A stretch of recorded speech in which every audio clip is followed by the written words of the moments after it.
Imagine the sound. It starts as a low hum on the horizon, a vibration through the earth before it becomes a sound you can hear. It's the sound of an army, 10,000 men, maybe 50,000. The rhythmic thud of marching feet, the metallic clatter of armor and swords, the guttural shouts of commanders, and the chilling silence of the seasoned veterans who know their business is death. You are a soldier, a defender, standing on the ramparts of a Chinese fortress city. This isn't a border skirmish. This is an existential threat. The Mongol horde is at the gate, or perhaps the Manchu banners are flying on the plain below. Your family is inside these walls. Your world is inside these walls, and everything you know is about to be tested by fire, steel, and sheer, unimaginable terror. We have this romantic vision of ancient warfare, of honorable duels and glorious charges. But that fantasy shatters against the grim, brutal, and ingeniously cruel reality of a siege, especially a siege on the frontiers of ancient China. Here, defense was not about honor. It was about survival. And survival demanded a level of ruthless ingenuity that would make modern special forces blanch. This is not a story of chivalry. This is a story of how ancient Chinese architects and generals designed perfect machines for killing, how they turned fortresses into slaughterhouses, and how they wielded psychology, chemistry, and physics with a terrifying intimacy to repel the unstoppable. These are the brutal ways ancient Chinese castles defended against invaders. The first and most profound weapon was not a weapon at all. It was a concept. The core Chinese defensive philosophy was not to create an impenetrable barrier. They knew nothing was truly impenetrable. The philosophy was to create a system of layered agony, to make the cost of every single inch of ground so horrifyingly high that an attacking army would bleed itself dry before it even reached the main wall. They understood that to break an army, you didn't just need to kill soldiers, you needed to break their spirit, to shatter their morale, to turn their commanders' clever strategies into a nightmare of chaos and death. The fortress was not a static object. It was a predator, and it was always waiting.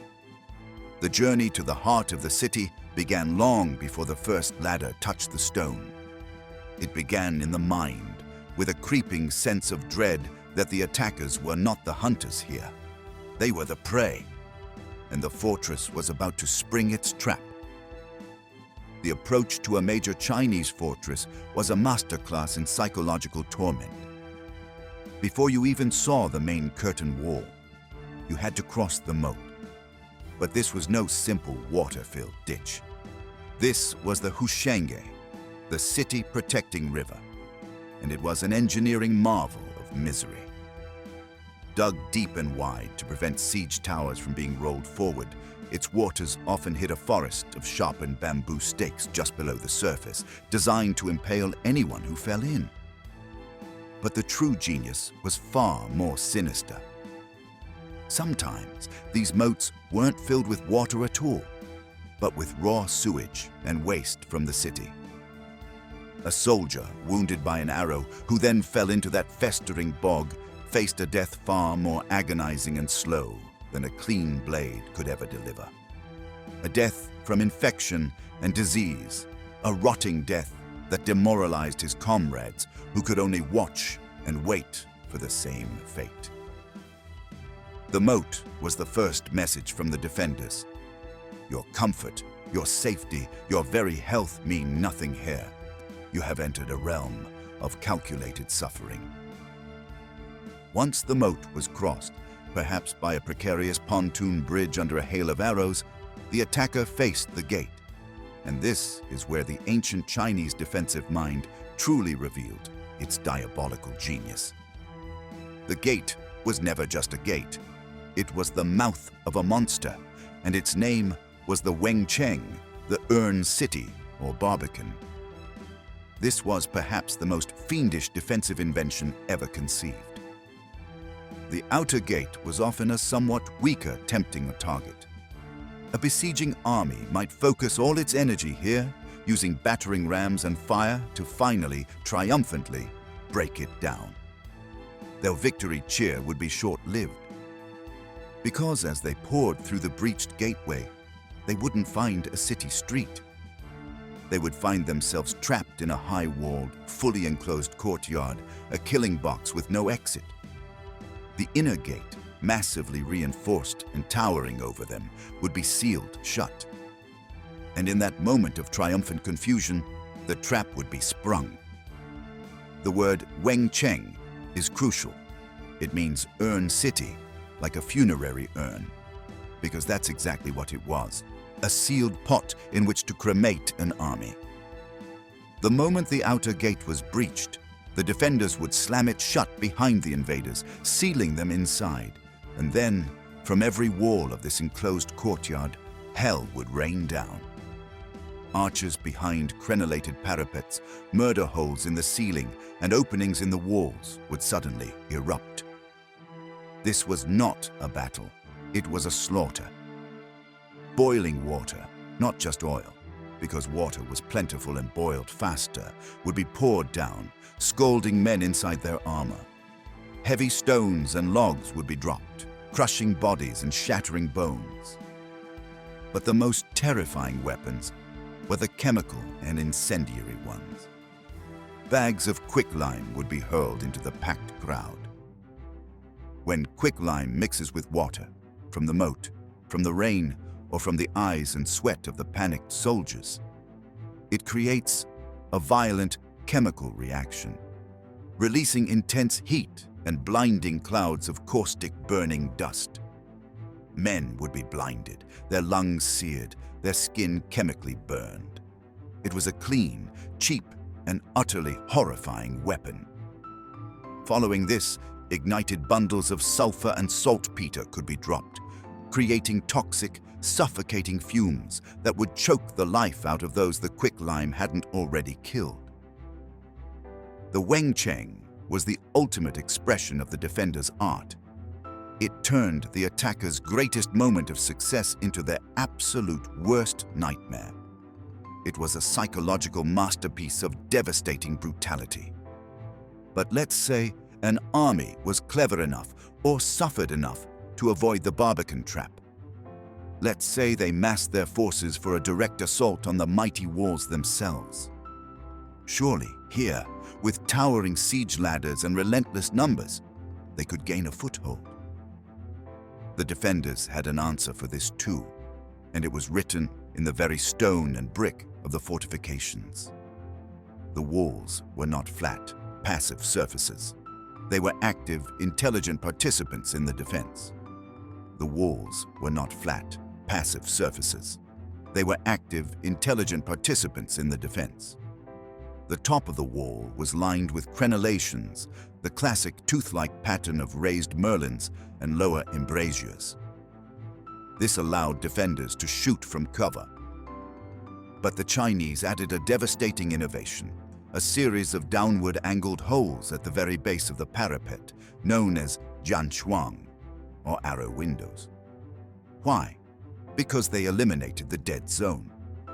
Every wall has a blind spot at its very base, a place where defenders leaning over the edge cannot see or shoot. It's the perfect place for attackers to gather with battering rams or to place ladders with relative impunity. The jianshuang solved this.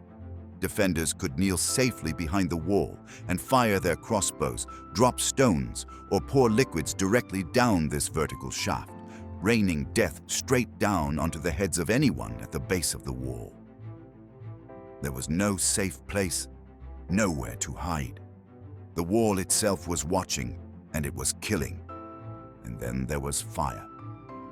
The Chinese were the undisputed masters of pyrotechnic warfare, and they turned their fortresses into the epicenters of this terrifying art. While Europeans were still swinging swords, Chinese defenders were operating Mangwoyu Gui, the fierce fire oil cabinet. This was a terrifying, pressurized piston flamethrower, often mounted on the walls. Using a pump mechanism, it could shoot a continuous stream of ignited petroleum or naphtha over a significant distance, engulfing siege towers, battering rams, and entire groups of soldiers in an inextinguishable inferno. The horror of being burned alive by a jet of liquid fire from 100 feet away is almost unimaginable. It was a weapon designed to create not just casualties, but panic of biblical proportions. Alongside this, they had gunpowder bombs with names that tell you everything you need to know about their purpose. Thunderclap bombs, Gentianle for their concussive, ear-shattering blast that could kill men through their armor without leaving a mark, and molten iron bombs. Tiehuopao, ceramic shells filled with scrap iron and gunpowder that would explode, sending red-hot shrapnel tearing through flesh in a wide radius. These were not just weapons, they were area denial systems, designed to clear sections of the battlefield with indiscriminate, terrifying force. The psychological warfare was as calculated as the physical. A besieging army would often wake up to find the heads of their captured scouts or failed assault commanders catapulted back into their camp. This was not just an act of defiance, it was a precise psychological operation. It was a message to the common soldier. This is what awaits you. It was a message to the general. We are not afraid of you. We are playing with you. It served to terrify the ranks and enrage the leadership, often provoking them into making reckless, costly decisions. In some of the most desperate sieges, defenders would resort to biological warfare, catapulting the corpses of plague victims or animals over the walls into the enemy encampment.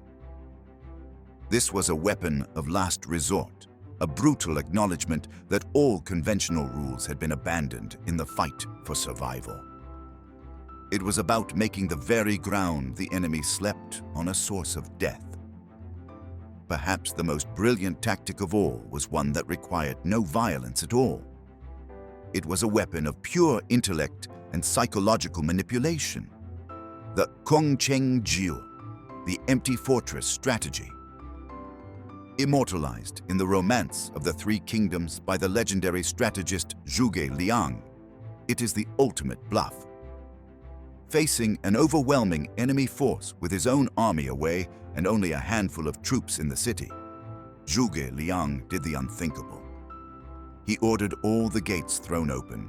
He had the few soldiers he had disguised as civilians and hidden.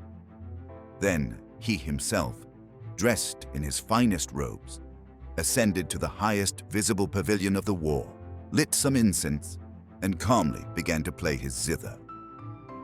A serene, peaceful melody drifted out over the silent, seemingly undefended city to the bewildered enemy army assembled outside. Their general, Sima Yi, was a brilliant commander. He knew Zhuge Liang's reputation for cunning and ambush. He saw the open gates, the empty walls, the utterly relaxed minister, and he came to the only logical conclusion a smart man could. It was an obvious, blatant trap. Surely, hidden legions waited inside to engulf his army the moment he stepped through the gate. Fearful of being outwitted, he ordered a full retreat. The city was saved without a single drop of blood being spilled. The empty fortress strategy is the pinnacle of Chinese defensive thought. It demonstrates that the true fortress is not made of stone and wood, but of perception and mind. The strongest wall is the one built in the enemy's imagination. It represents a total understanding of human psychology, leveraging the opponent's intellect, caution, and fear against them. It is the most clever and, in its own way, the most morally complex tactic of all, proving that sometimes the most brutal defense is to offer no defense at all. These brutal methods were forged in the crucible of China's endless conflicts, against the steppe nomads during the Han and Tang, against the Jurchen Jin during the Song, and against the Mongols and Manchus during the Ming and Qing. The famous siege of Xiangyang, which lasted an almost unimaginable 6 years from 1267 to 1273, saw the Song defenders use every one of these tactics against the Mongol war machine. They used their multi-layered walls, their Wengcheng traps, their fire weapons, and their unbreakable will to hold out for years, making the Mongols pay for every foot of ground with rivers of blood. It was a testament to the fact that these systems, however brutal, worked. They reflected a political reality of constant existential threat and a survival mindset that accepted no limits. The goal was not to fight with honor. The goal was to survive. And if that meant blinding men with quicklime, burning them alive with naphtha, trapping them in a stone urn to be exterminated, or even tricking them with a solitary zither melody, then that was the price of continued existence. These fortresses stand today not just as monuments of stone, but as monuments to a terrifying, brilliant, and utterly ruthless will to endure against any odds by any means necessary. They whisper a chilling lesson from history, that the most effective defense is often the one that is willing to be more brutal, more clever, and more psychologically devastating than the offense can ever imagine.